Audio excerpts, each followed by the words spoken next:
welcome. I'm Peggy, and I hope that you will take this next 30 minutes to share, because we have information here that we all need. And I'm so pleased, of course, to have Sheriff Steve Loftis here.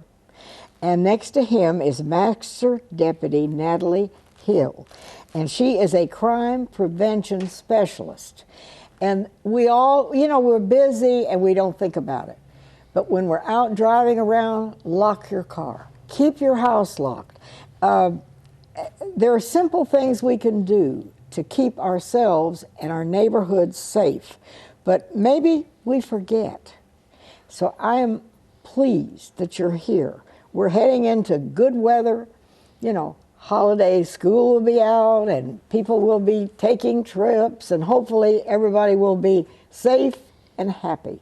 But you're here to bring us up to date on what we need to know to keep our homes safe and our possessions, and most of all, our children.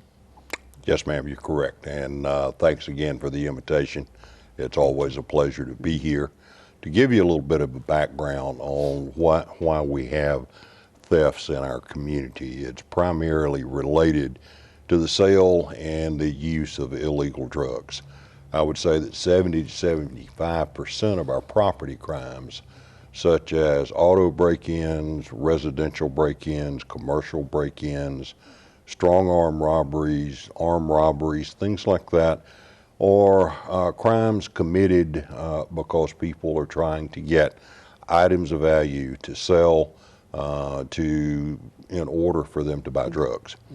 But a lot of these crimes could be prevented if the average citizen would use just a little bit more common sense, such as auto break-ins. People should never leave items of value inside their car. They should remove them, items such as purses, video cameras, iPads, things like that. Take them out, lock the car, and that way it won't be so tempting for an auto breaker to attempt to get something. Let's make it difficult for them. Make it a little bit difficult, yes. Because usually these people that break into cars, they travel around in groups of 3 to 5, and they just walk up into driveways, and if they find a car that's unlocked, it's really easy for them to ramble through the car and take items of value, whereas if the car was locked, most of the time they're not going to use force to break a window out. Because they don't want to draw attention to themselves. Exactly. They want to do their thing and get away. Exactly right. And you're talking about somebody who would park their automobile in their own driveway, but then if you're in a shopping center or you've gone to the grocery store, you've got to lock your car. And what about, you don't want to leave stuff that's visible, that's tempting. It's tempting, and the more tempting, the more likely the chances are that you're going to have your items stolen. If you're shopping at a shopping center or the mall, put your items in the trunk so nobody can see them. All right. And I have with me today Master Deputy Natalie Hill, who is a deputy with the Sheriff's Office. She is a crime prevention specialist. And a lot of people are not aware in Greenville County that we have the capability of, people like Natalie that are specialists in crime prevention. And they are, part of their duties are to go around to church groups, to neighborhood watch groups and so forth, and give various tips on how to prevent becoming a victim or how to prevent crime happening to an individual. Well, Natalie, a lot of times it's things that we don't even think about, that if we just take that extra precaution. But I sometimes think about sitting in church on Sunday. Yes. And you're sitting there and the doors are wide open. Anybody can walk in off the street during the church service. I've thought about that, and it's kind of scary. Most crimes are crimes of opportunity. And like you said earlier, criminals, they don't want to be seen, they don't want to be heard, and you want to make it hard for them. And with the crime prevention unit, and the officers, as such as myself, that go out and share information on safety. It's important that community members take the initiative to find out what they can do to make it hard for the criminals. We offer a lot of services, from Neighborhood Watch, like Sheriff Loftis said, to home security surveys, to where an officer will actually come to your house and do an assessment of Oh, your... I didn't know that. Yes, ma'am. And it's a service that's offered for free. All it takes is a little bit of time. And we come out, we assess the landscaping. We go inside, we look at your locks, your windows, your doors, different things like that. And then we give you a written assessment saying these are the things that we recommend you do to make your home safer. And it's called Target Hardening Your Home. And so it's a good service that's offered to the citizens of Greenville County.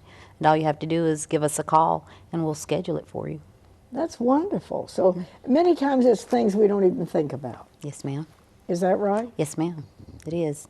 And crime prevention should be a way of life. Remember when you were young, you'd go to the fire department to prevent fires, or you go to the dentist to prevent cavities. And so it should be the same mindset, crime prevention, thinking about what can I do to prevent myself from becoming a victim.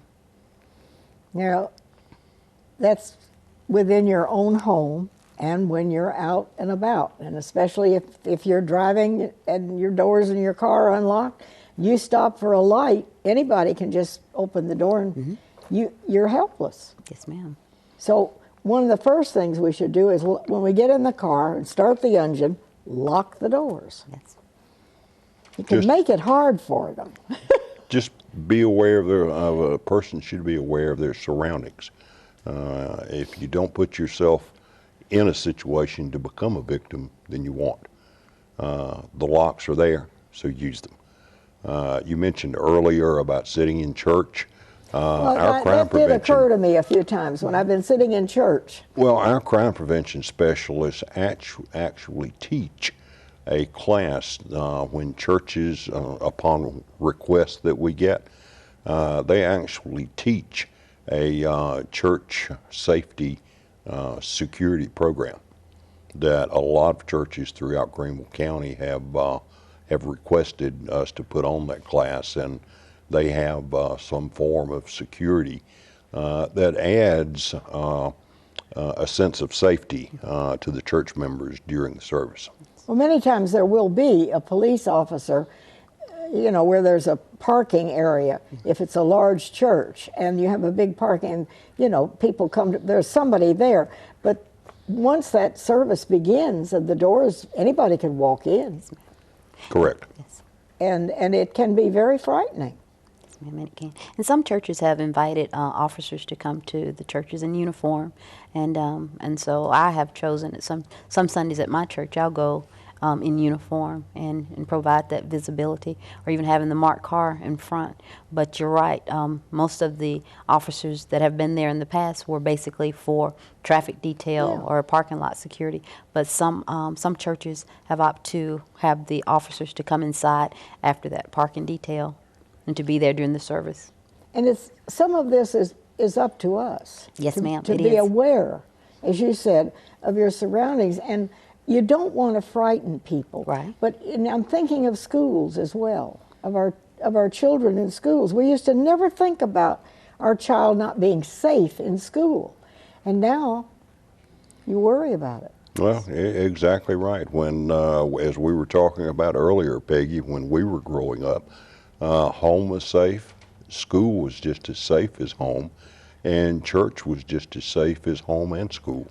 You know, who would have ever thought we would have had to put armed deputies or armed police officers in the high schools and middle schools, you know, which is what we've had to do as our school resource officers. They're there for security, but they also are there for another reason. They give the students someone to look up to.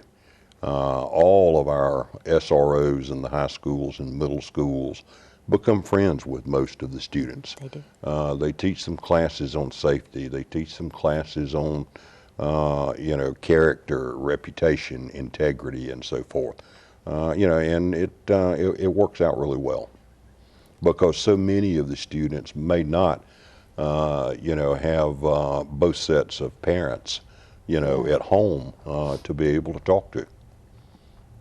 So it's important that our children have been told that a law enforcement, if you're in trouble, a law enforcement person you go to, Yes.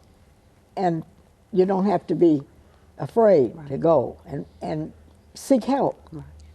In some of the child care facilities and in the elementary schools, we go in and share information on community helper and officer friendly, and that give us the opportunity to give sticker badges to the young kids, allow them to get to know us, show them our patrol cars, and then during the time that it's show and tell, it's always the opportunity to let them know that we are their friends. We are there if they need the help, because a lot of parents, unfortunately, will tell their children, and I'm sure it's just a scare tactic to make them behave, but they say, you see that police officer right there, they're going to get you. And Oh. it frightens a lot of the kids. And so It when we does. have the opportunity to go to the schools and talk to them and give them sticker badges and let them see the lights and hear the sirens, we also tell them about, reaching out to law enforcement. If you need some help, call law enforcement. And then like Sheriff Loftis was saying, in the middle schools and the high schools, being an officer there, they can mentor some of the children, give them some guidance. And then too, I know I was briefly placed in one of the schools. I don't know if you knew that, Sheriff Loftis, for a little while right before I went to community services. I did. And I got a chance to get to know some of the kids, and them coming in and them getting to know me, which was more important. And they would come in and talk to me about things. And sometimes, normally, just seeing an officer out on the road, they wouldn't necessarily do that. But being in the schools and they see you on a day-to-day basis, it does make a difference. Well, now, do our schools still have officers in the schools Yes, ma'am. The resource on a regular officers. basis? Yes, ma'am. Yes, ma'am. It's on there. Anytime there's a school function, there's a school resource officer there. In the high schools and the middle schools, we aren't able to afford to be able to put them in all of the elementary schools, but we have worked out a security plan where we have off-duty deputies that are doing extra patrols to the elementary schools, and they will park their car in front of the school and get out and walk around for a little while and get back in their car and then drive to another school. Okay, and we have to go to a break, but how can parents help you? You don't want to tell your children to be afraid of a police officer. Right. To encourage them to not be afraid and to call us for help, teach them about 911 and things like that. So there's a lot of things that parents can do to help their children. We're going to take a break. We'll be right back. Yeah.